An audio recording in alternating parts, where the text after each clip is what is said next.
Okay, well, thank you everyone for joining today. I'm really excited to be here today to talk with you about the topic of navigating relationships while living with chronic pain and illness. Before I dive in, I thought I would share a little more about me before I get into the meat of it. I've been living with chronic pain and illness for a long time, since my teens. So this is something that I've been dealing with and thinking about a lot over the years. I've been married, I've been divorced, I've had some long-term relationships, and all of that through various periods of health ups and downs. I've also had times where I've chosen to be on my own and not in a relationship. And I think those periods where I've chosen to be on my own are really a reflection of just how hard it is to manage your symptoms and be able to show up for your partner and tolerate or manage your partner's reactions and responses to your health issues. This is really hard stuff. And I find that the resources and information out there, while they're improving, they're still pretty limited and lacking for specifically people in our types of situations with this type of health issue. And it's part of the reason why I like doing these presentations and why I wrote my book, which I am updating, and there'll be a revised version coming out early next year. So we're covering a lot of information today. It's a really dense topic and hard to squeeze into an hour. I've got a lot to share, so let's get started. So let's start by taking a look at some of the things you might be experiencing. I put together this mind map, which is by no means exhaustive, but it shows a lot of the extra layers we're dealing with when we have a chronic condition and a relationship. And if this looks overwhelming, scary, stressful, confusing, that's because it is. Out of fairness, this is hard. And if this looks familiar, you're not alone. Having a relationship with chronic pain and illness can bring about a lot of different issues. And some of the main ones I've identified are unexpected and unwanted lifestyle adjustments, grief, a lot of worry about being a burden, not feeling understood by your partner. Pre-existing problems in the relationship might become more apparent when the illness arises. And sometimes having a conversation about these changes and unwanted lifestyle adjustments and all the worries can be really difficult and can lead to other issues like withdrawing or increased arguments. And if we follow the lines from all of these mind map routes, really we end up with a lot of difficult emotions. And if we can ease some of these hard emotions, reduce some of the unhelpful thoughts like I'm a burden, and reduce some of the unhelpful behaviors we might be engaging in, like overfunctioning, that can go a long way to helping our relationships.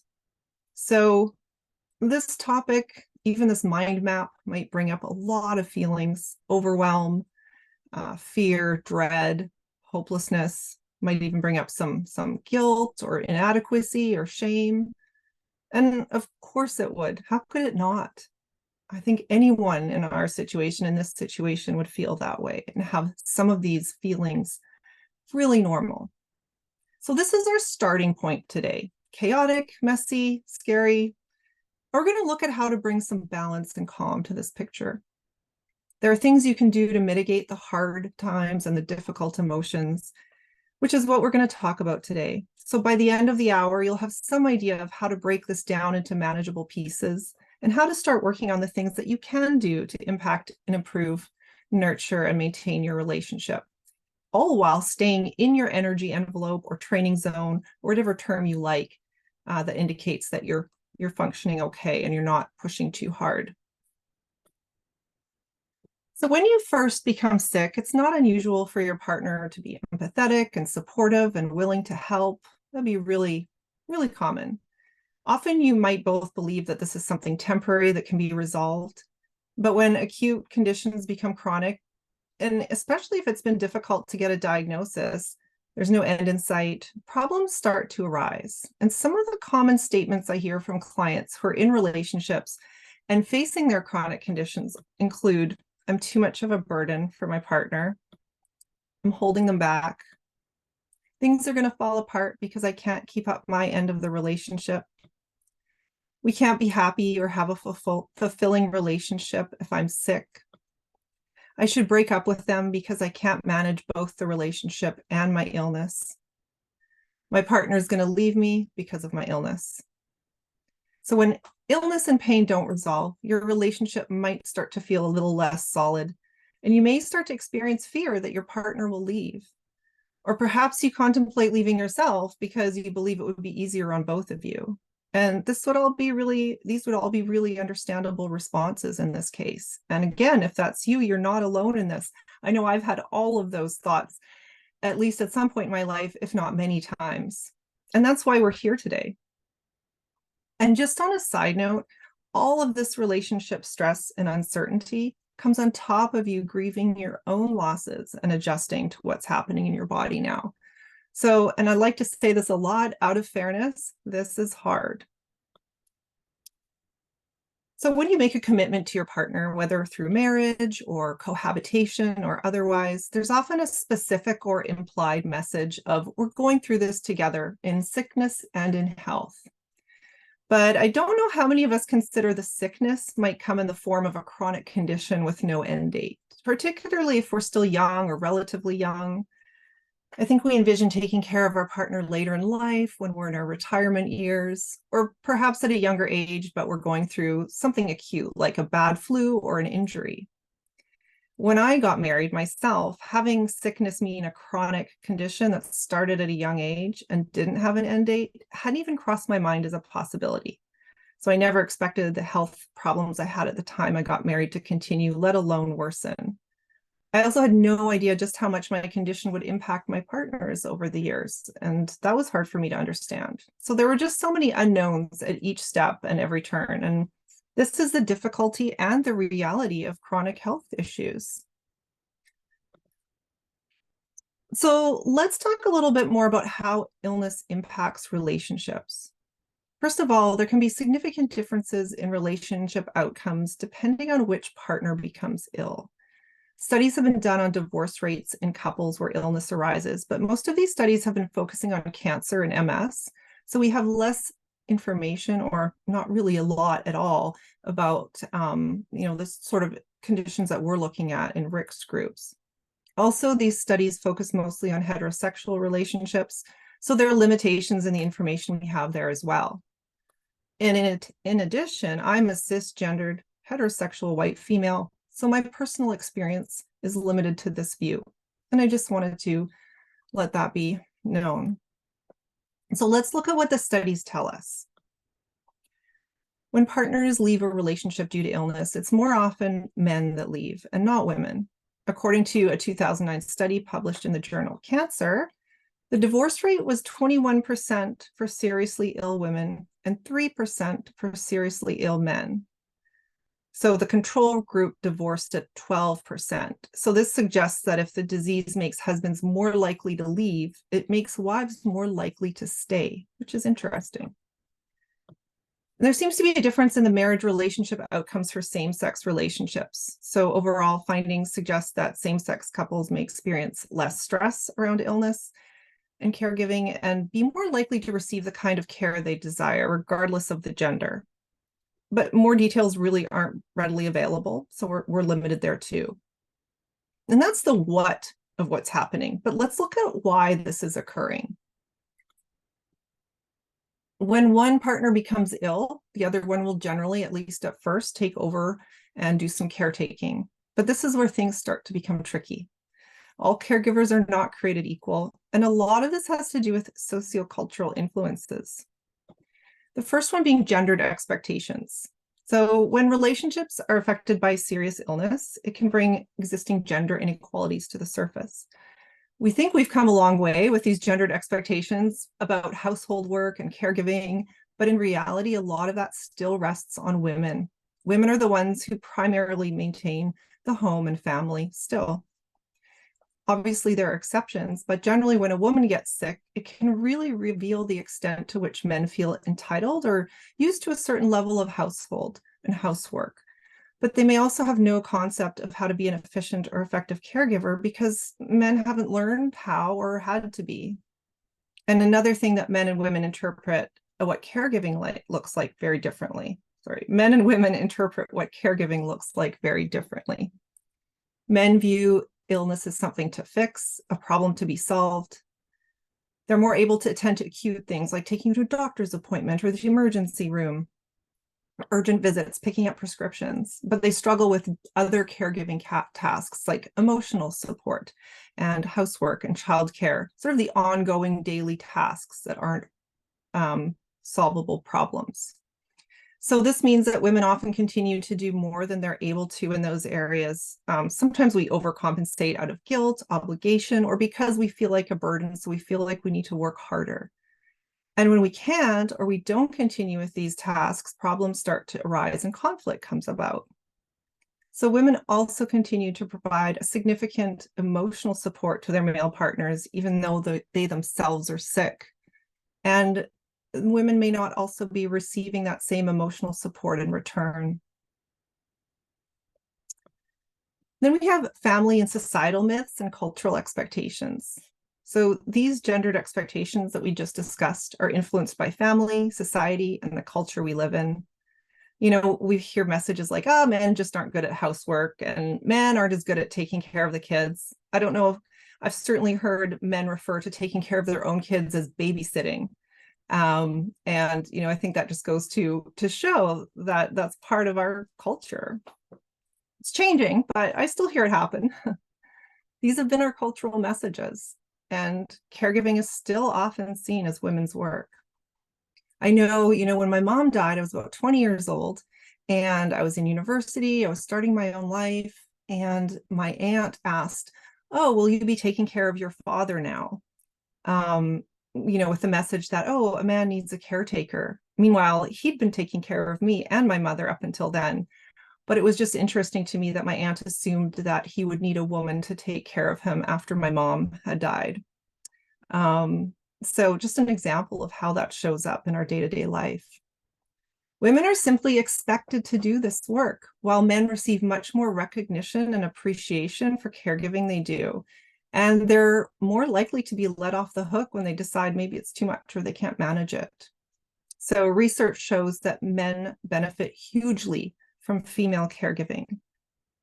And women are also socialized into believing that they must be caregivers and sometimes don't see another option. But please, I'm not here to bash men. These are simply expectations and patterns we've been living with and we're conditioned to. There are always exceptions to this, but these patterns become a real obstacle when it comes to women having chronic health issues and trying to maintain relationships. Another influence on caretaking is social isolation.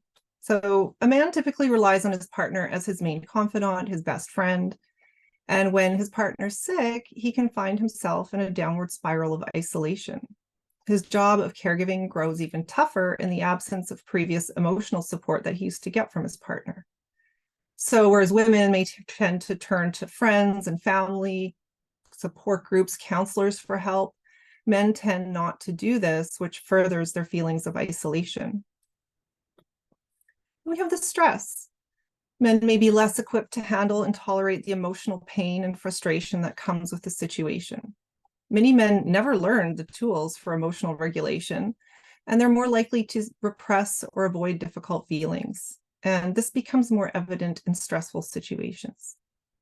Caregivers tend to be 6 times more likely to be depressed than partners who don't need to be caregivers. And this highlights the importance of self-care for caregivers, which is something we'll address later on as well. And finally, the financial issues. Demands of a partner's illness can interfere with one's ability to earn a living. You know, you may not be able to work as much if you're caring for your partner. You may miss work. And this might be harder for a man to accept than a woman. So, you know, essentially, we're not only facing our pain and illness, but we're up against some very long-standing sociocultural expectations and beliefs about the woman's role in her relationship. So this is not just you and your partner. This is a sociocultural issue as well. And out of fairness, this is hard. But let's move away from the hard truths for a moment and look at some positives. Studies found that the longer the marriage, the more likely it would remain intact or stable. And partners who are able to band together to fight an illness report increased closeness. They view themselves as co-survivors. This comes from studies on cancer, I think we might be able to extrapolate from that a bit anyway. Some relationships do become stronger when there's illness because they feel they've faced or are facing the challenge together. So far, we've looked at the challenges that relationships face when there's chronic illness. Let's now look at what we can do to support our relationships through these difficult times. This is how to manage them. Can the relationship do more than just survive, but also adapt and grow? And yes, I believe it can. And there are two ways to support your relationship. One is to work on yourself, and the other is to work on your relationship. So let's start with working on self. You really can't go wrong by putting in the work with yourself. It's the best thing you can do for your relationship, any relationship for that matter. Making peace with yourself helps you show up as the best version of you with your partner. And the more at peace you are with yourself, the more regulated your nervous system and your emotions, and the more likely that your relationship and your health will improve. So the first thing I want to start with is talking a little bit about what sort of patterns we might be in as people with chronic pain and illness. And I do see a pattern emerging quite strongly in my clients and in myself. So this is the spectrum of human behavior, and we're just going to look at different types of human behavior for a moment. The first one is called other determined behavior, and this is exactly what it sounds like. If I'm other determined, my behavior is determined by other people. Before I do anything, I'm going to look to other people to decide what I'm going to do next. And my motivation is that I want people to be happy, I want them to like me, and I don't want there to be conflict. So I might be considered a giver. I give a lot at this end. I'm a people pleaser. I have a high degree of empathy. I really feel other people's feelings. I care a lot about other people. I put others before myself, to my detriment quite often. My self-care might be low. I avoid conflict. At the extreme end, I have poor boundaries. I find it really hard to say no. I'm a peacekeeper, a caretaker. My self-worth may be quite low, which leads all of this to exhaustion and resentment eventually, even in the healthiest of people. And that resentment might sound like, I take so much time caring for everyone else. I do so much for everyone else, but no one's there to look after me. Then if we look at the other end of the spectrum, the self-determined behavior, here we have the opposite of the other determined. This is if I'm at this end of the spectrum, my behavior is determined by me looking to myself to decide, how am I going to behave? So if I'm in a good mood, great. The people around me are probably going to be happy or at least relieved. But if I'm not in a good mood, look out, because I'm not going to be pleasurable to be around. And I'm going to be looking for other people to help me feel better. So I'm a taker. I will take from others. I have a low level of empathy. People might call me selfish. I consider really just myself. And conflict, I'm okay with it if it comes out in the outcome I desire. And so let's take a look at the middle. The middle is the goal. This is balanced self-determinism. And these are a bit of a mouthful. You don't have to remember the specific terms. But we want to aim for balanced self-determinism. And what does that look like? That means putting yourself first before helping others, having good self-care, developing an ability to self-soothe and regulate your emotions and your nervous system, having healthy boundaries. So being able to say no, being able to be firm, but also kind, good communication, conflict management skills, strong sense of self-worth, lots of self-compassion. And there's still room to have compassion for others and do things for others, as long as you've taken care of yourself first. And I find that most, if not all, of the people I work with who have chronic health conditions are at the other determined end of the spectrum, and different areas between other determined and balanced. The goal is to work towards being more in the middle, that balanced place. Being more in the middle will benefit you and your relationship. And it might seem a little counterintuitive at first if you spent a lot of time down at the far end of other determined. So let's talk a little bit about how to get towards the middle. I'm going to share some tools and ideas with you right now for that, because the more you are in the middle, the better that's going to benefit you, your health, and your relationship. So when we're living with chronic pain and illness, we really experience a roller coaster of difficult emotions. And they're all valid emotions, regardless of about how you might feel of them or what anyone else says about them. Based on what others have told you, you might believe your emotions are too much or that you're too sensitive. But emotions are who we are, and they're all too often invalidated by the outside world, but also by ourselves, especially if we've learned that maybe we think we shouldn't be feeling this way. And now is the time to change that. Befriending, accepting, and taking care of your emotions is key. If you're able to validate your emotions yourself, rather than relying on your partner to do this, you're going to be in a much better position. Validating your emotions will soothe you and calm your nervous system. And being able to take care of yourself within your relationship will help you with your interactions with your partner. So let's look at this first tool. I love this tool. Identify, accept, validate. It's a powerful way to befriend, accept, and take care of your emotions. So I'm going to go through this with an example. It's a 3-step tool. And the first step is to identify the emotion you're feeling and label it. So I'm going to use sort of a scenario. For example, let's say I just got a new diagnosis and on top of the 8 I already have. And I'm feeling really scared and anxious to have another diagnosis. So the first step is really just to identify and say, yeah, I feel scared and anxious. The second step is to accept that I'm feeling scared and anxious. And this involves noticing in your body where you're feeling the emotions and what those sensations are. So if I'm feeling scared and anxious, I feel a tightness in my chest. Maybe there's like a racy feeling and it's kind of going up my throat. And what I want to do is radically accept that this is what I'm feeling in my body right now. And what that means is I'm not approving of it, and I'm not saying it's going to last forever. I'm just accepting the facts of the matter and saying, yeah, these are the sensations in my body right now. And these sensations are what scared and anxious feel like to me. So this is what's happening. We're just accepting that this is the body's experience. And the third step is to validate what you're feeling within the context of your experience. So that would mean, yeah, it makes sense that I'm feeling scared and anxious, given that I've just got a diagnosis and I already have 8. That's a lot. Anyone else in my shoes would feel that way. So it's important to validate it in the context of your experience because it will always be valid.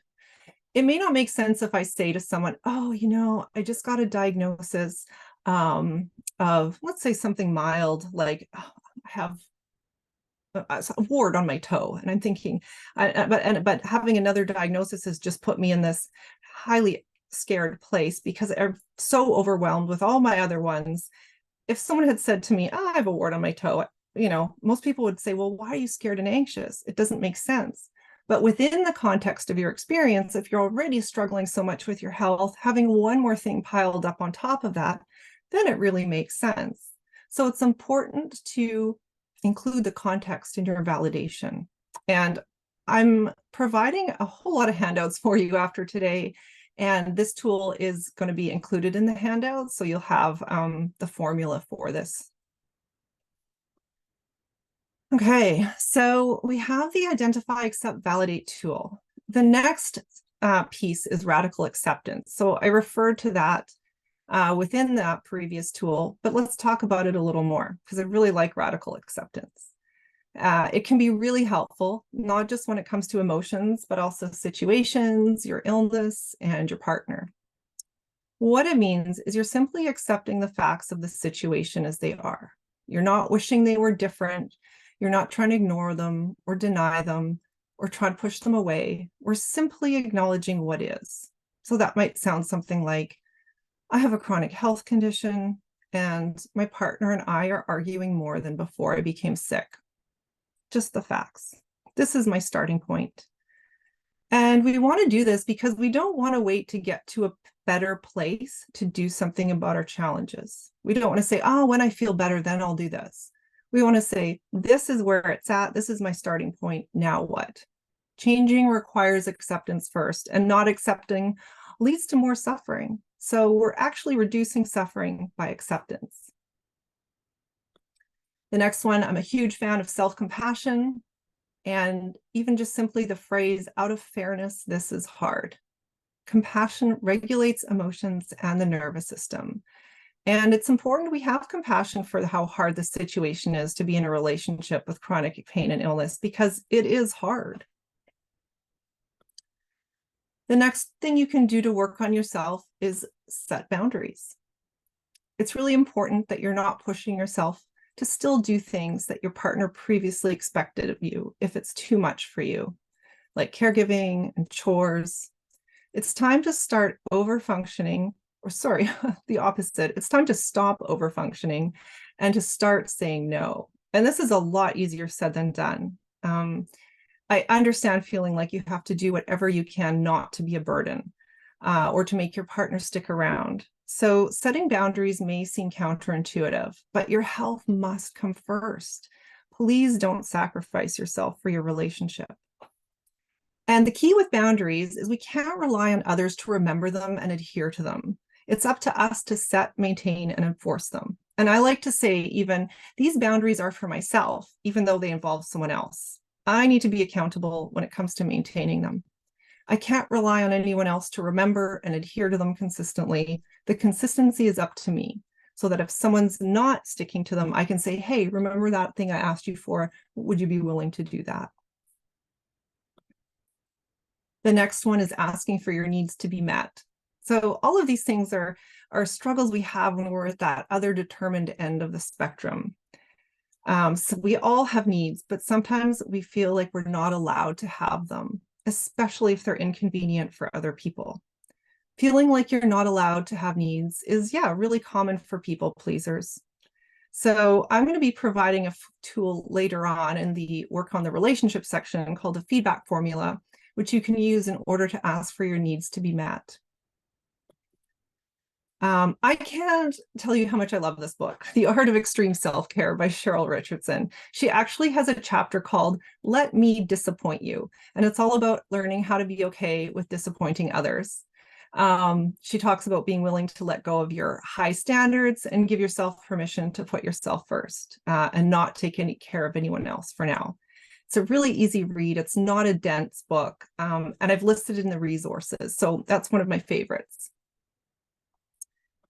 Strengthen your support system outside your relationship. So maybe you already have a great support system, but maybe you're feeling a lack. So I like to suggest creating a written inventory of those people who support you or could support you. Friends, family, pets, professionals, community, and then lean on them when you need to, rather than putting more on your partner. And maybe you already do this and it's just a good reminder, but I would say, when would be a better time to ask for some help than right now? You need it right now. This is the time. Another thing I think is really important in terms of working on yourself, it has been such a game changer for me personally, is doing a neuroscience-based brain rewiring program. This is really the most powerful thing you can do for yourself. There are many out there, and these are just some examples: the dynamic neural retraining system, the Gupta program. There's Curable. Curable's just for pain, but the other ones include illness. And I know Rick also includes a lot of these principles in his work in groups. I've done DNRS, and I know many other people who have as well, and every one of them experienced at least some degree of physical symptom relief, if not huge relief, which then is a great way, like it just makes relationships so much easier when we're not struggling with so much discomfort and pain and distress. I think everyone I know who's done those programs have also experienced significant personal and spiritual development and growth. The programs help reduce symptoms and move you more towards that middle place on the spectrum. And then finally, healing unresolved wounds and trauma. So this is not the place to start. I really don't recommend working on this if your symptoms are moderate to severe. But once your nervous system's calmer and you've developed the skill of self-soothing or completed a program like DNRS or Gupta, addressing your past traumas and wounds with a counselor in a safe way when the time is right can go a long way to supporting yourself and your relationship. But again, we really don't want to do this if it's going to be dysregulating to the nervous system, because it can worsen symptoms. Okay, so this is a long list of ideas, and I think of it as a buffet. Try one or two things that sound really interesting, see what you like, and leave the rest. even just doing one of these things will make a difference. These things will benefit not only you, but your relationship, and they're only going to benefit you, even if the relationship doesn't last. These are things you'll always be able to take with you. And the more at peace you are with yourself, the more your nervous system and emotions are regulated, and you're in that balanced place, the more that you'll help your health and your relationship. This is about finding ways to take the pressure off yourself. Okay, so that was a big piece on self. Now we're going to talk about working on your relationship. Quite often, difficulties in relationships are not necessarily about the apparent problems at hand, but more about one, how we communicate about the problem, and two, how each partner is managing their emotions around the issue. So according to psychologist and relationship expert, Dr. John Gottman, more than 70% of problems in relationships are not resolvable. That's a high number. The first time I heard that, I barely believe it. Well, what this means is we want to focus on what is resolvable, that 30%. We want to work on resolving that, but we want to learn how to talk about the 70% that's not resolvable so we can have an open dialogue about it. And that being said, we do need a willing partner. We can do all the work in the world, but if our partner isn't on board, at least for part of the way, we can't do it for the both of us. It can be really tempting to try. And if you're on that other determined end of the spectrum, you probably already have tried to do some of the work on your partner's behalf. I know I've done a lot of that. But both partners need to be willing to show up and do some work. And this may be a hard truth and an opportunity for radical acceptance. You know, I've been in a situation in 2 long-term relationships where my partners just weren't willing. And I tried for the both of us for a really long time until I realized that I just couldn't do their part for them. And that was tough to come to terms to that. If your partner is unwilling at this time, I highly recommend a book actually called It Takes One to Tango by Winifred Riley. It's also in the resources. It sort of gives you an idea of what you can do on your own without doing your partner's share. I think it's a great read if you don't have a partner who wants to do the work with you. So coming back to the image here, I've identified 3 areas to work on when it comes to your relationship: communication, emotion and nervous system regulation, and strengthening your friendship and bond. So let's start by looking at communication. Banding together involves being able to communicate and work together. 2 people brainstorming like a seemingly unsolvable problem is a lot more helpful than not doing it at all. We need to have ongoing conversations with our partner to understand how we're both feeling and to understand what we both want and need from the relationship. Relationships don't stay the same, so we need to keep talking about changing challenges, emotions, needs, wants, and desires. This is tough, and how we communicate, though, is really key. So John Gottman, who I mentioned earlier, has identified the behaviors that are the most damaging to relationships, which he calls the 4 horsemen of the apocalypse. And those behaviors are criticism, defensiveness, contempt, and stonewalling. Stonewalling is also known as the silent treatment. Focusing on reducing these behaviors is a great starting point for improving communication.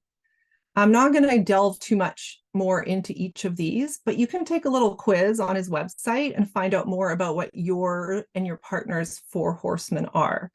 I've also included a link to his website with that quiz in the resources, so you can do that on your own time. And once you've identified your horsemen, I do have some tools for that. So let's look at what you can do to start reducing the occurrences of these 4 behaviors if you notice them coming up. So this Listen, Summarize, Validate tool I really like. It's sort of similar to the Identify, Accept, Validate tool that you're using on yourself, but it works in communicating with your partner, and it helps neutralize all of those 4 horsemen, particularly defensiveness. So there are probably times when you don't feel understood by your partner, and they may never really be able to understand. I mean, who could understand what we're going through unless they've been in our shoes, really? And you may not understand your partner either.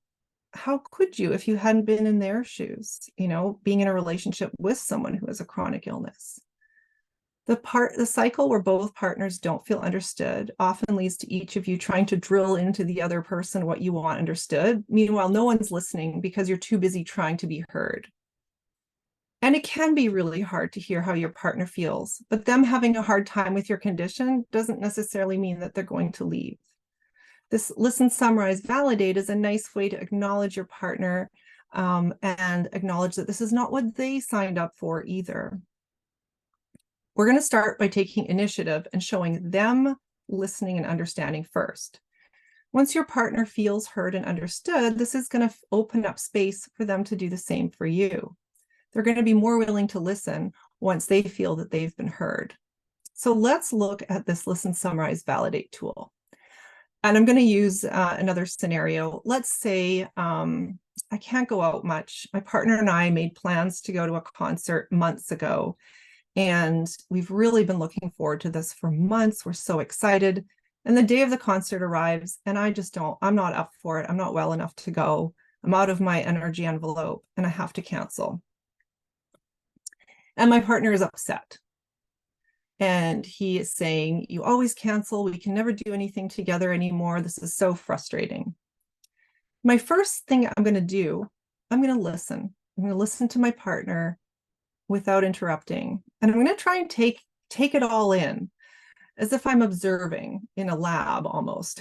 I want to notice the body language, emotions, tone of voice, maybe his face is getting red. Is he, pacing, or what is he doing with his hands? I'm just going to take in the whole picture. And I'm going to listen in a way where I'm not waiting for him to stop talking so I can jump in. And I'm not waiting for him to say something specific so that I can latch onto that and address that. I just want to let him say what he needs to say. The next step is to summarize what I heard him say, just the facts. And I'm going to also note any emotions they seem to be feeling. So if I'm summarizing what my partner said to me, I might say, yeah, I get it. We booked this concert months ago, and there are times when I've had to cancel, and it is really frustrating and disappointing. I get it. Sorry, that's not just the summary. The summary is, yes, we booked this months ago. We've both been looking forward to it, and I've had to cancel, and you're feeling frustrated. Here's the validate that I got a little ahead of myself with. Then we're going to validate how your partner's feeling, their emotions. Again, this doesn't mean you're agreeing with what they said or that you approve of it. You're simply validating them in the context of their own life and beliefs. Just like when we validated ourselves, we're validating it in the context of their life, not our life. We're saying, yeah, it makes sense you're feeling frustrated given that I had to cancel the last moment and you were looking forward to this. Context of their life. In the context of our life, it's a little different, but in their life, we need to validate them in that way. And this is a really wonderful technique to help your partner feel understood and validated. It's also a good tool for your partner to practice too, if they're on board with that, if you can share it with them. But if they aren't willing, just keep working on it yourself and pay attention to the way they change their response to you. It is pretty interesting to sort of experiment with this with other people. I find people respond really well to being heard. And the summary sort of reinforces that you've really understood what they've said. It gives them a chance to clarify any misunderstandings. And then the validation helps, it's soothing, right? It's a regulator. So this is a really great tool that I love. And again, you can also ask questions to clarify if there's something you don't understand. When you're summarizing, that usually comes up around the summary when you're trying to understand exactly what they mean. And so after you've used the listen, summarize, validate, and your partner is more willing to listen, it's time to share your own feelings and thoughts and make requests and asks for your needs to be met. Your partner is going to be a lot more open to this once they feel that they've been heard and understood. So what I call the feedback formula, this is a great tool for reducing criticisms and defensiveness, two of the horsemen of the apocalypse. And this is the main practice of a model called nonviolent communication. It's a great model for communication, and I use it all the time in both my practice and my personal life. So let's take a closer look at that.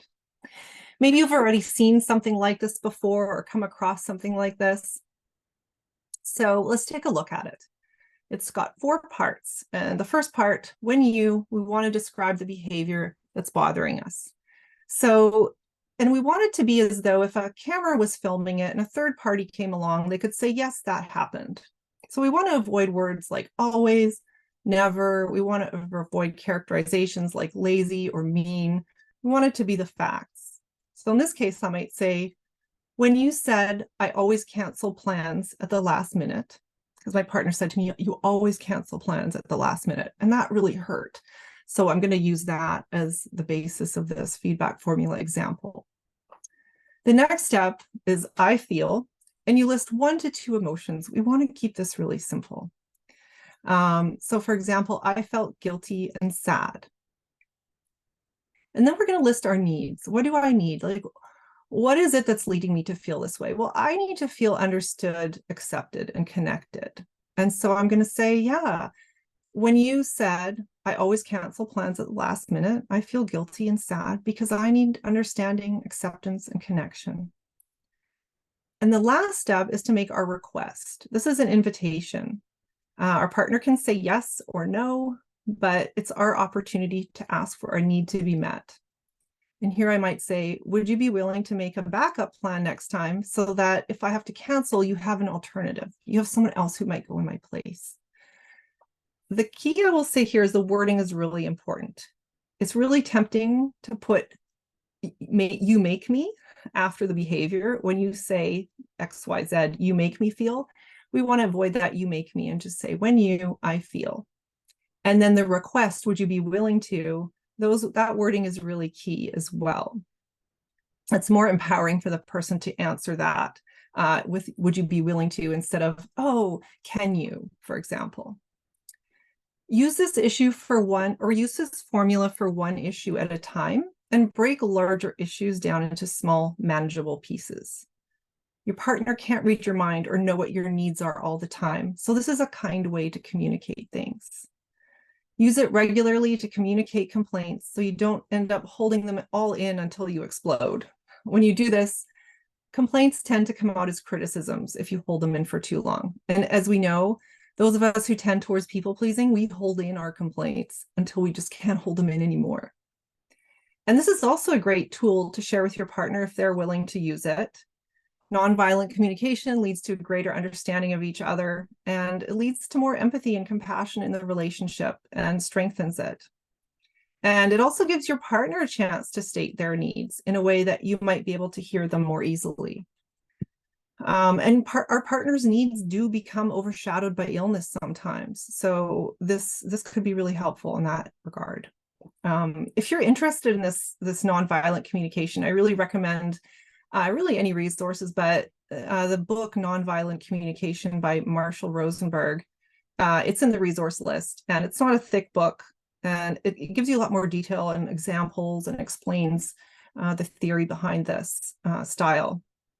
I'm also providing a handout with the feedback formula on it, as well attached to that a list of emotions and a list of needs, because sometimes it can be hard to figure those out on your own if it's not something you're used to doing. And it can be helpful just to look at a list and see if you can choose the ones that apply to you. Okay, so this brings us to the end of the communication tools I'm sharing. And out of fairness, these are new techniques. And I always like to say, if you're trying one and it feels weird or if it feels awkward, you're doing it right. This is something that's new and it's not going to feel natural right away. Okay. And now we're going to look at regulating the nervous system and emotions and why this is important. So we're going to be talking about the nervous system, specifically the autonomic nervous system, which is part of the peripheral nervous system. And the autonomic nervous system regulates involuntary processes in the body, like breathing, digestion, blood pressure, and heart rate. And our autonomic nervous system, which might already be a bit haywire, or quite a bit haywire from dealing with chronic pain and illness, becomes even more activated during conflict, which results then in fight, flight, or freeze response that you may have heard of before. So this makes communication with your partner, or anyone else for that matter, more difficult. So let's just take a closer look at the different states here. So starting with the parasympathetic nervous system, and I like to have this range of numbering so that you can sort of assess yourself from time to time and say, where am I on this scale? So in the 4 to 6 range, this nice middle place, that's when the parasympathetic nervous system is engaged. And in polyvagal theory, that's referred to as the ventral vagal state, the rest and digest, where you feel grounded, or you feel calm, maybe the way you feel after a yoga class or a meditation. And this is where we best socially engage. Our social engagement system is activated. It's easy to connect with other people in this state. If we go up to the 7 to 10 state, this is that fight or flight state where our nervous system's saying, there's a threat to my life and I need to run or I need to fight. We call this state of dysregulation hyperarousal. And that might feel like a fast heart rate, shallow breathing. You might feel lightheaded, sweaty palms. That's where that anxiety really kicks in. And then if we look at the lower section, in the parasympathetic again, but the dorsal vagal state, this is that freeze response where if we can't run and fight, we play dead. We're the mouse playing dead so it doesn't get eaten. That might look like being checked out, dissociating, or even getting sleepy. Whenever my dad used to get really stressed, he would sleep. He would sleep and sleep and sleep and sleep. And I would always be so envious because I'd be up at the 8 or 9 end of the scale when I was stressed, and he'd meanwhile be snoring away on the couch. So different people respond differently. And then finally, the fawn response, which is not part of polyvagal theory, but I wanted to include because it involves people pleasing. And it involves people pleasing to a degree that you disconnect from your own emotions, sensations, and needs. So it's a blended state between the two parasympathetic states where there's an over-reliance on that social engagement system. So you're hyper vigilant about other people's emotions and behaviors. But it's also combined with that shutdown response. So you're shutting down your own emotions in order to please others. And essentially here you're sacrificing yourself for others' happiness when you're in the fawn response. And the reason this nervous system scale is important when it comes to relationships is this. So when you're in fight, flight, or freeze, how clearly or logically are you thinking? Not very, because we don't need to think logically and thoughtfully when we're running from the bear or fighting the bear. And that's because thinking is not needed. Yeah, we don't need to think when we're playing dead either. These systems work well when there is a life threat. They work very well. But when our brain perceives conflict, say conflict with our partner as a life threat, then this response no longer becomes helpful. And that's not a conscious interpretation. That's our limbic brain interpreting that. We need to be in a grounded state. We need to be in that 4 to 6 range in order to take care of ourselves and engage in effective communication. We need that social engagement system to be turned on. So all of those tools that I've already shared with you are not going to work nearly as well, if at all, if you're above a 6 or below a 4.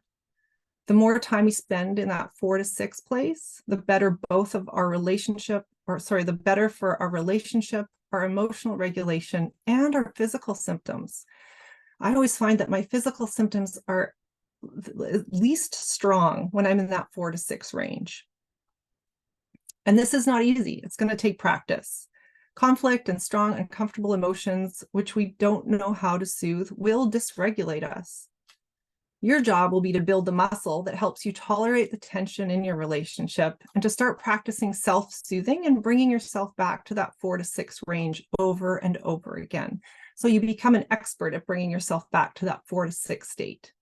The goal is to be able to have ongoing conversations about the hard stuff, truly listening to your partner and understanding and being curious about them without reacting to what they're saying or taking it personally. So hard not to take it personally. And this includes learning to tolerate the tension of knowing that your partner has to deal with your illness as well. without going into the fawn response, which so many of us tend to do. So we know now that we want to keep coming back to that 4 to 6 range. How do we do it? Well, I'm going to give you a few ideas.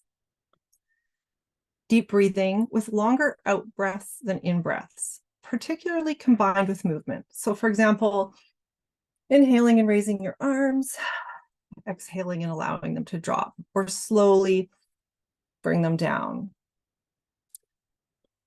Self-compassion, again, that statement, out of fairness, this is hard. It's very regulating, self-compassion. Talk to and encourage yourself like you would your best friend. Cuddle a pet, take a warm bath or shower, or just soak your feet if you're not able to. Listen to relaxing music. Identify and notice negative thoughts and work with them with cognitive behavior therapy. And participate in a brain rewiring program like DNRS or Gupta, which both work very well to bring you back to that middle place.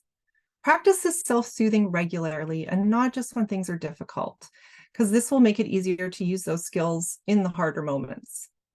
When approaching difficult conversations with your partner, only start that conversation when you're in the 4 to 6 range.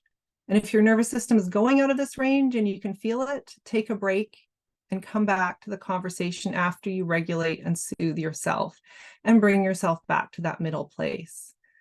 But always make sure to make a plan for coming back to the conversation. This might break up conversations into really small segments at first, and that's okay, because it's needed until you've built up more of that tension tolerating muscle and your ability to self-soothe. Slowing down and taking care of yourself is key. You just want to slow down. You don't need to fix everything all at once, and you can't. And then finally, let's look at the last piece of the relationship work that I'm covering today, strengthening your friendship and bond. So I'm just going to provide a variety of ideas, again, part of the buffet I'm offering. We can often get into the cycle of unmet needs and unappreciated effort, where no one feels taken care of or appreciated, and this leads to unhappiness, resentment, anger, and frustration. And stable and happy couples share more positive feelings and actions than negative ones. And there's a magic ratio here identified by John Gottman, who I've mentioned a few times. The magic ratio is 5 to 1, and this means that for every 1 negative feeling or interaction between partners, there needs to be 5 positive feelings or interactions. And that might be something like showing appreciation and saying, thank you, I really appreciate what you did, even if you don't feel like saying it and you're feeling kind of grumpy. You're just doing it. Showing respect and appreciation is key. And if you're familiar with the love languages, you can start to incorporate some of the love languages in the way you're expressing the positive feelings or interactions. I've also referenced the love language resource on the handout I'm giving. Continue investing in your friendship and what connects you. What are your shared interests and activities? Make time for date nights, physical intimacy when possible, and conversation. Continue with the same things that helped you connect pre-illness. What is it that drew you to this person? Focus on the things that you can do together and what you do bring to the relationship, rather than focusing on what's no longer possible or what you can't do. And this might also include creating new shared activities. Make space for fun and laughter together. Humor can be so helpful when it comes to coping. It's a great stress reliever. I have a client who, when she's well enough, she will mop the kitchen floor. And whenever she mops the kitchen floor, she mops the floor topless. And she and her husband get a real good laugh out of that. Limit health discussions to certain windows of time. So unless it's an emergency, this way illness isn't the main focus in the relationship, and you can go about life without constantly having this discussion present. Find a new shared language in which to discuss the illness, and this kind of ties into number 5. This way you don't get into details, descriptions, and specifics. For example, in DNRS, we refer to symptoms as it or its. So I might say to my partner, I'm having a day with a lot of its today. And that's our shared language where he knows, yeah, it's not a great day. And I don't have to elaborate. I don't have to go into the details. He knows it's not a great day. And that's all that needs to be said. And then we can move on from there.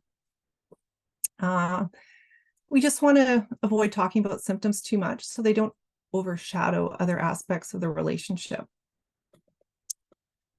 Make backup plans, can't speak. Make backup plans in case of unpredictability. Encourage your partner to take care of themselves. This means eating enough, sleeping enough, getting movement or exercise. That they have outside interests, they're getting health care, have a social life, and they're taking time and space for themselves. We really need to encourage our partners to make connections and be social so they're not ending up isolated. It's really important for both of you to have outside support and not just rely on each other. Don't let your partner be your primary caretaker. We want to be aware of stress on our partner as a caregiver, and chronic illness, can lead to caregiver burnout. It's a hard truth. Of course you want your partner to take care of you, but for healthy dynamics in your relationship, we want to try not to let them be our primary caregiver. We want to spread around the help. It can be tricky, but allowing your partner to be your primary caregiver can lead to codependence, resentment. Sometimes it is unavoidable, and then all the other tools become more important, but if possible, keeping this in mind. Be willing to put yourself in their shoes. This can be really hard if you feel your partner isn't doing the same for you, and it can be tempting to one-up their struggle. Because let's face it, our struggle is hard. It can be really uncomfortable too to acknowledge that our illness impacts our partner, but it will be very validating to them. And if they love you, it's not comfortable for them to see you go through this pain, discomfort, unhappiness. They want you to feel good. And your partner may not know how to handle all of the emotions they're having around this new situation. And you acknowledging that can be powerful. Also, having an understanding of your partner's past difficult experiences and traumas and the resulting triggers can help you identify when they're reacting based on their past experiences and not take those reactions on yourself. We can then have compassion for our partner, but not get hijacked or dragged into their emotions or reactions. Allow yourselves to grieve, both of you. You've both had a loss. Fight fairly. I've attached a handout on fighting fairly. It's just some do's and don'ts that you can post on your fridge. Slow down. I mentioned this before, but really slowing down. Be intentional with the tools and keep slowing down. Conversations can move fast, and you may feel you get caught up in the current of it. So bring yourself back to that 4 to 6 range, that middle place. Slow down, apply the tools. If you do something different, you're going to get a different result. And while you can't control your partner or do their share of the work, you can make a difference on your own. If your partner is on board with what I've shared, wonderful. The two of you working together on this is ideal. However, at the end of the day, some people just can't cope with others' pain and illness and the resulting emotions. And if this is your partner, this would be a time for radical acceptance and lots of self-compassion. Which brings me to my last slide. When to see a couples counselor. There are many reasons couples might choose to see a counselor together, but in the context of pain and illness, here are a few potential examples. So you're having the same fight over and over again with no resolution, especially over issues of caretaking or your illness. If you're avoiding difficult conversations about your health condition, if you're frequently encountering the 4 horseman behaviors that I mentioned earlier, criticism, defensiveness, contempt, and stonewalling. If your condition is taking up all of your energy and you feel too overwhelmed to even know where to start. If you want to end the relationship, but don't have the strength or ability to do it on your own. My final note is I highly recommend working with a counselor who's trained in the developmental model of couples counseling. This is a really powerful therapy that really focuses on that being able to stay regulated in conversations and to stay in that 4 to 6 range. However, couples counseling can get really pricey. So if cost is an issue, you can look into counselors with sliding scale rates, newer counselors such as master's students doing their practicums, or any other programs and services that you might be eligible for. I've included a list of low-cost couples counseling options in the resources I'm providing. You know, it can be tempting to wait and see if things are going to get better, or think if it gets any worse, then we'll go. But I really encourage you not to wait, to address the problems as soon as possible, whether on your own or with a counselor, because the longer you wait, the harder it will be to repair. So as we're approaching the end of the presentation here, let's take a look at what we've covered. We've gone from this mind map with all the messiness and struggle of being human in this situation, and we've created a plan on how to approach it. Sort of created an organizational plan here. I know this is a lot of work. This is a lot of information today. I know I've really packed it in, and it's a lot of work just surviving day to day. But you have an outline now of some ideas, and please don't try to do it all at once or think that you need to do all of it ever. Remember, it's a buffet. Pick something that seems reasonable to start with and applicable to you. Try one thing, try another, stick with your favorites. And remember, out of fairness, this is hard. And that brings us to the end of the presentation. This video, I believe Rick will be posting it on his YouTube channel. So if you want to come back and review some of the information, it will be here. And the handouts will be posted soon as well. Thank you so much for joining me today. It's just such a real pleasure to present this information. And I believe we now have time for a Q&A. So I'm going to stop sharing my screen so you can see my face. And I'll go into the Q&A and answer the questions in the Q&A. So the first question I have here is, could you please talk about dating and trying to build a new relationship with these conditions after my marriage ended? Yes, so I actually did a presentation on that in July, and it's on Rick's website. So if you go to his YouTube channel, you'll be able to find my presentation on dating with chronic pain and relationships, which has a pretty comprehensive approach to that.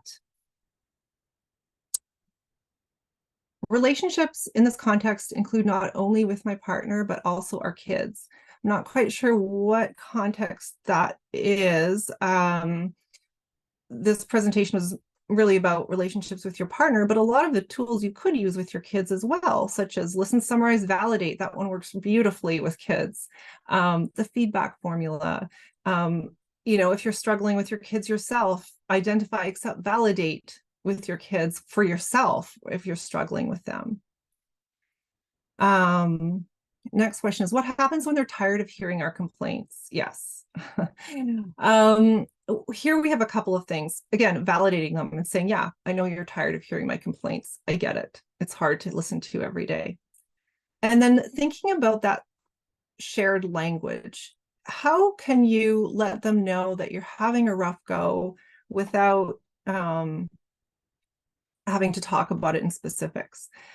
I really learned how to do this well through that DNRS program I mentioned earlier. A lot of practice about just not talking about the symptoms as much. Next question. Are you going to talk about beginning stages of dating and chronic illness? Yes, like I mentioned earlier, I have done a whole presentation on that, and you can watch that on Rick's YouTube channel. You can also check out my book, actually, because I do talk about dating and relationships in there as well. But if you want to watch a video, it's on Rick's channel. I know dating can be really daunting when we have health issues. When do we tell people? How do we tell people? Will they accept us? There's a lot in that, which is a whole separate conversation. And so I have another comment here. I asked my counselor, who's also a psychologist, about the Gupta program. And after he and a colleague reviewed it, the feedback I got was not to waste my money because the basis for it is not backed by sound research. Not sure what to do now. I don't know anything about the research around the Gupta program. I know people who've done it, who've benefited from it. I will say, though, that I find people who've done these programs, the people I know who've made the most progress have used DNRS, and DNRS, they have started to do studies on DNRS, I believe, at least one has already been published. So you might want to check that one out if you feel that Gupta is not for you. The next question, what kind of counselor can help address or resolve trauma? I did see a counselor for a while, but she focused more on nervous system retraining, finding glimmers, guided meditations. All these things are worthwhile, but I was already doing them all and were aware of the strategies. She was focused more on my chronic illness instead of trauma. Helpful, but did not tease out any trauma experienced and get to the heart of the matter, plus financial constraints. So if quite often I have found that people with chronic pain and illness have a history of traumatic events and trauma, and finding a trauma reprocessing therapy for dealing with those past traumatic events and fully processing them and digesting them in a way that you weren't able to at the time can be helpful. A lot of people like EMDR, eye movement desensitization and reprocessing. I'm a big fan of accelerated resolution therapy. I offer that in my practice. It's more emerging, but it's used by the US military and the Canadian military for PTSD. Really powerful technique that helps you metabolize that event and then eliminates the resulting symptoms and sensations that are still distressing. There are, I think if you do a search for a trauma therapist, you'll find a variety of different approaches. Any tips on finding new things to do together? We used to travel and do physical adventures together. He's still very able, physically able, and finding joy in extreme sports, but I can no longer join in. And financially, we can no longer do adventures that cost money again because of my health challenges. I do have one little tip. I once dated a guy who bought this book, and it was a scratch book. So you'd go to a page and you would scratch it off, and it would tell you what sort of thing you're going to do today on your date. And I don't know how well it would work. It would depend on your physical abilities. None of them were anything near extreme sports. It might be go for a picnic or go to a movie, but it was sort of a fun way to say, okay, you have this like fun activity book for relationships, for ideas for dates and things that you maybe haven't done before. Even just looking online for date ideas, unique date ideas. Again, getting together and brainstorming and thinking what could be something fun you could do together.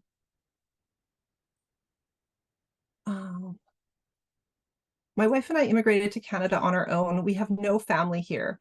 What would you suggest for caregiving in order to avoid having her as my primary caregiver? So this is one of the tough situations where, if you are limited, you don't have a lot of support because you don't have family here. Some people do find it helpful to find a community, various types of different community, like-minded people can be really supportive. You might also look into resources. I'm not sure what your level of care needs are, but there are various resources that maybe your doctor could provide for you to take to give you a little more help at home if that's what's needed. Again, developing friendships, having outside support is really key. So anything you can do to develop connections outside of your immediate relationship is helpful. Yes to the developmental model. Someone knows what I was talking about. Yes, it's an excellent couples counseling approach.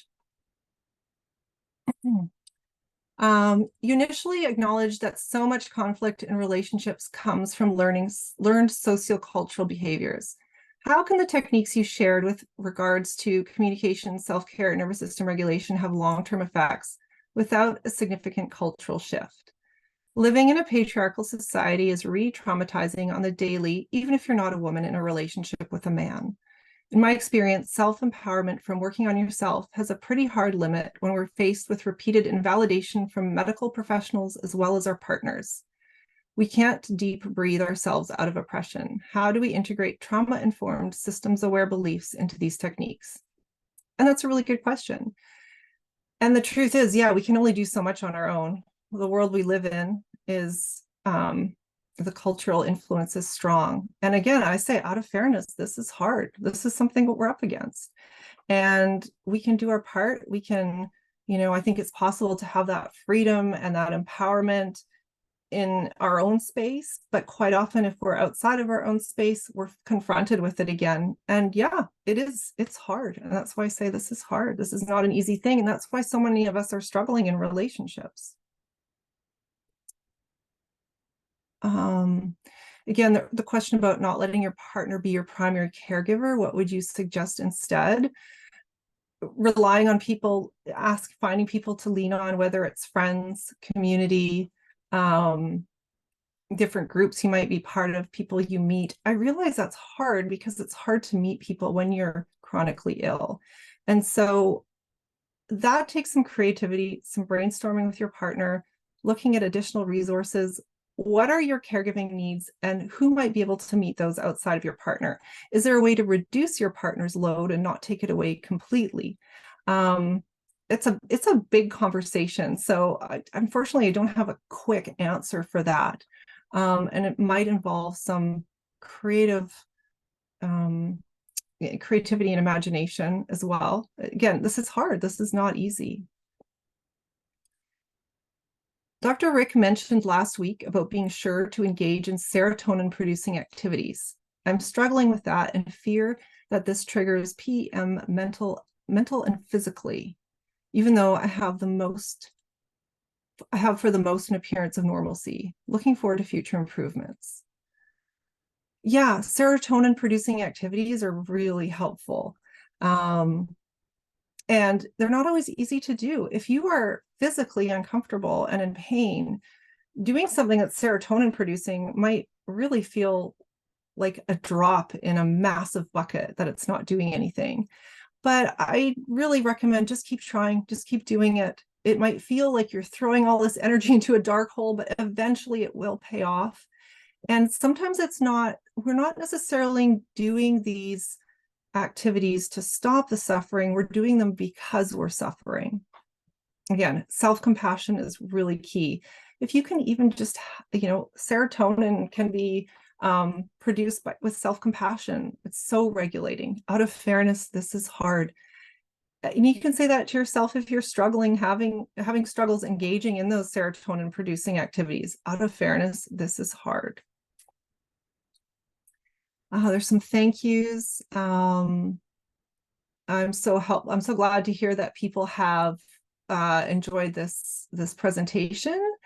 The resources, Rick will be, I think he either posts them or sends them out after this presentation. I know he has them. I've sent them all to him, so he'll be distributing them.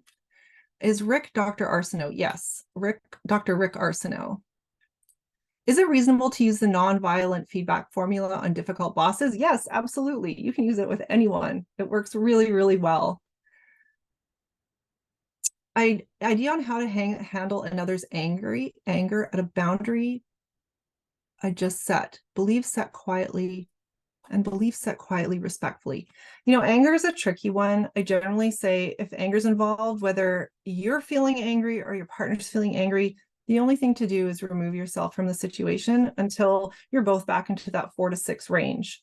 Anger is tough because you're in that fight response. We're not thinking clearly. We're not thinking logically. All we can do is wait to come back to that range.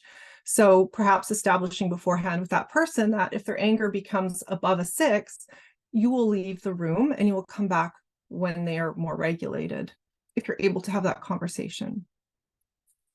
Thank you. Also, if you're bedridden, dogs are better than men anyhow. Yes, I have my own little dog and she has just been the best.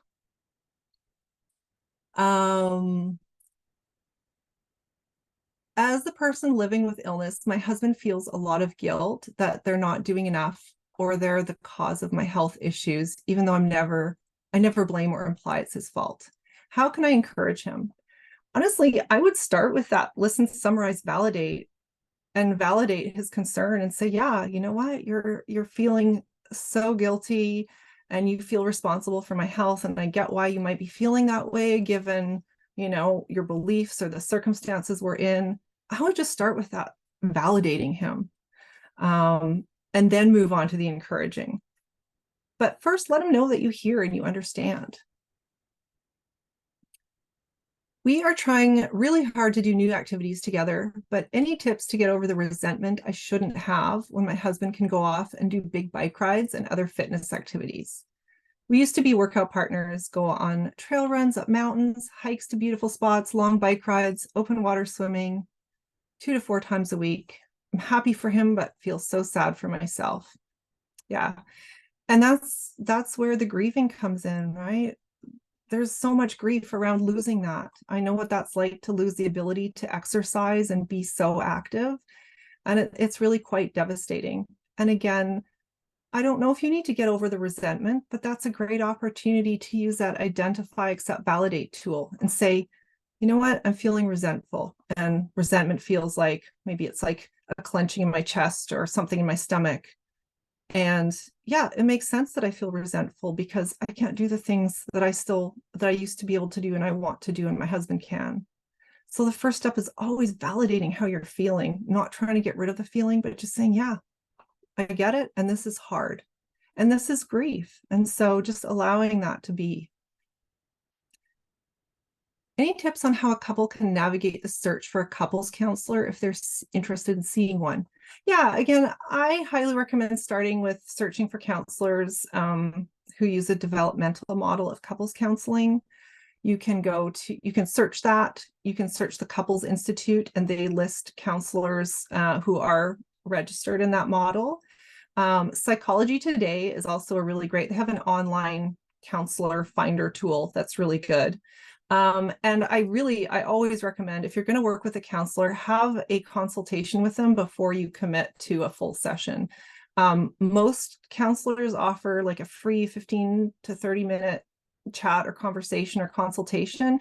And that's a great opportunity to see if you feel like you click with them. The most important thing when you're looking for a counselor is that you feel comfortable with them, because the client-counselor relationship is the biggest predictor of a good outcome, even more so than any of the tools a counselor uses. It's the connection between you and your counselor that's the best indicator of a good outcome in counseling. Would you please provide some suggestions for maintaining friendships through the struggles of having to cancel activities and events? These are the relationships I struggle most with. Yeah, and this is hard. You know, one of my favorite things is to send snail mail. I've had to cancel a lot of things, but what I could do was hang out at home and send cards or postcards or make little crafts. And I have maintained a lot of friendships just that way. And that's one of the little things that I like to do to let my friends know that I really do care about them and I want to maintain our friendship and I'm thinking of them, but I can't always see them. I also try and communicate with them frequently virtually, whether texting or emails or phone calls or video chats. You know, again, one of the hard truths is that not all friends are going to stick around through chronic illness. It's really unfortunate.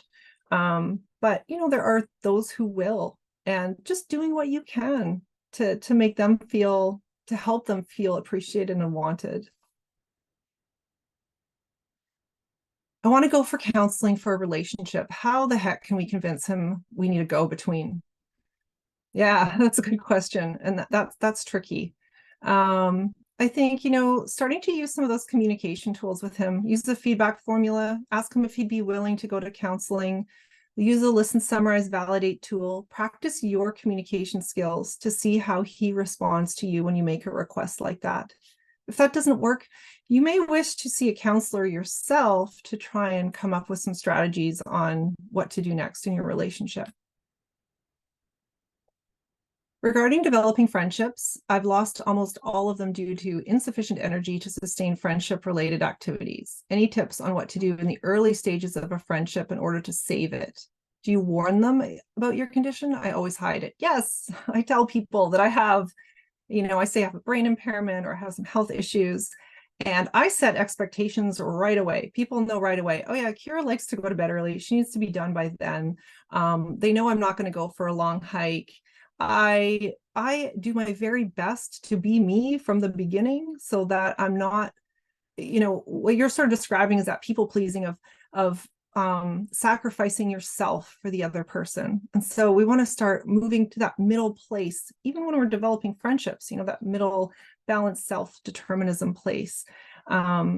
Yeah, you don't need to hide it. You can still make friends when you have chronic pain and illness. I have made lots of friends while I haven't been that well. And yeah, I wouldn't hide it. I wouldn't necessarily give extreme detail, but set the expectations, set your limits, set your boundaries from the get-go. A few thank yous. You're so welcome. I'm so glad. What to do if you missed the first presentation? If you missed it, it is on Rick's YouTube channel. So you can see my first presentation on his YouTube channel, and then this one will be also posted there. So you can revisit both of them. And again, he'll be sending out the resources and handouts. And am I part of LifeWorks with VCH? No, I'm not. I have a private practice, so I just work on my own. And that brings me to the end of all the questions. So we'll just wrap up here. Thank you again so much, everyone, for attending. It's such a pleasure to come and speak with all of you. And if at any point you have questions that come up, please feel free to reach out for me. I'm always happy to connect with other people in this realm and to help in any way I can. So you can find me by Googling me, Kira Lynne. I'm pretty easy to find. And yeah, thanks again, everyone, so much for being here today. Bye-bye.